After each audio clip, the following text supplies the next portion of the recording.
Hi viewers, నా పేరు doctor Aditya స్వామి అజీ. నేను సీనియర్ ఆర్థోపెడిక్ సర్జన్. ఈరోజు మనం ఈ కీళ్ళ నొప్పులు, కీళ్ళ వాతం గురించి మాట్లాడుకుంటాం. ఈ మధ్యకాలంలో చాలామందికి ఎటువంటి నొప్పులు చూస్తున్నామంటే, చాలామంది నాకు 3-4 నెలల క్రితం బాగా జ్వరం వచ్చిందండి, బాగా చలితో కూడిన జ్వరం వచ్చింది, వైరల్ ఫీవర్ వచ్చింది.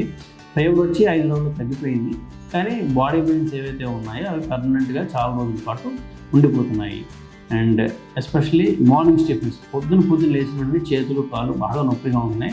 ఒక 10 నిమిషాలు పోతే కానీ సెట్ అవ్వట్లేదు. మామూలుగా మనం కొంచెం తిరిగిన తర్వాత కొంచెం తగ్గుతున్నాయి, బట్ డే మొత్తం చాలా ఇబ్బందిగా ఉంటుంది. వీటికి సొల్యూషన్ ఏంటి, వీటికి కారణం ఏంటి? సో దీన్ని పోస్ట్ వైరల్ పారియాథరాలజీ అంటాము. కామన్గా మనకి వైరల్ ఇన్ఫెక్షన్ వచ్చిన తర్వాత ఆ యాంటీబాడీ రియాక్షన్ కానీ బాడీలో ఇమ్యూనలాజికల్ రియాక్షన్స్ వల్ల మన జాయింట్ అన్ని చిన్న జాయింట్స్ సహా ఎఫెక్ట్ అయ్యి వాటిలో ఇన్ఫ్లమేషన్ అనే ప్రాసెస్ వస్తుంది. సో దానివల్ల ఏమవుతుందంటే చిన్న జాయింట్స్ కానీ పెద్ద జాయింట్స్ కానీ కొంచెం ఎఫెక్ట్ అయ్యి నొప్పి ఉండడం జరుగుతుంది. వీటికి రెమెడీ ఉందా? ఇవన్నీ కూడా చాలా మటుకు ఈ ప్రాబ్లమ్ సెల్ఫ్ లిమిటింగ్, అంటే దానికి అదే తగ్గిపోయే అవకాశం ఉంది. కాకపోతే అది కొంతమందిలో ఎక్కువ రోజులు, ఇంకొంతమందిలో కొన్ని తక్కువ రోజులు, ఇంకొంతమందిలో చాలా ఎక్కువ రోజులు, ఇట్లా చాలా రకరకాలుగా చూస్తూ ఉంటాం. దానికి స్పెసిఫిక్ కారణం అంటూ పెద్దగా లేదు. కానీ కొంచెం వయసు పెద్దగా ఉన్న వాళ్ళు, కొంతమందికి యూరిక్ యాసిడ్ ఎక్కువ ఉన్న వాళ్ళు, ప్రోటీన్ డెఫిషియన్సీ ఉన్న వాళ్ళు, వీరిలో నార్మల్ వాళ్ళకన్నా ఈ నొప్పులు ఎక్కువ రోజులు ఉండే అవకాశం ఉందనేది తెలుస్తుంది.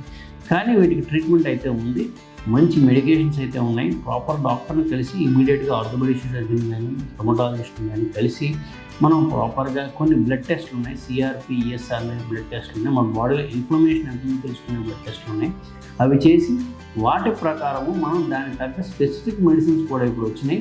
సో అవి కానీ ఒక 3 to 4 వీక్స్ కంటిన్యూస్గా మన డాక్టర్ చెప్పిన ప్రకారం వాడుతున్నట్టయితే చాలా మటుకు మందులు నొప్పి కంట్రోల్లోకి వస్తుంది. కొంతమందికి 3 నెలలు పడుతుంది, కొంతమందికి 6 నెలలు పడుతుంది, కానీ చాలా మటుకు అవి వాటికి అవి తగ్గిపోతాయి. వాటి గురించి పెద్ద వరి అవసరం లేదు, బాధపడాల్సిన అవసరం లేదు. ఈ పోస్ట్ వైరల్ పారియాథరాలజీ అనేది వెరీ కామన్ ప్రాబ్లం. తగ్గడానికి కొంచెం టైం పడుతుంది, కానీ డెఫినెట్గా తగ్గుతుంది. Thank you.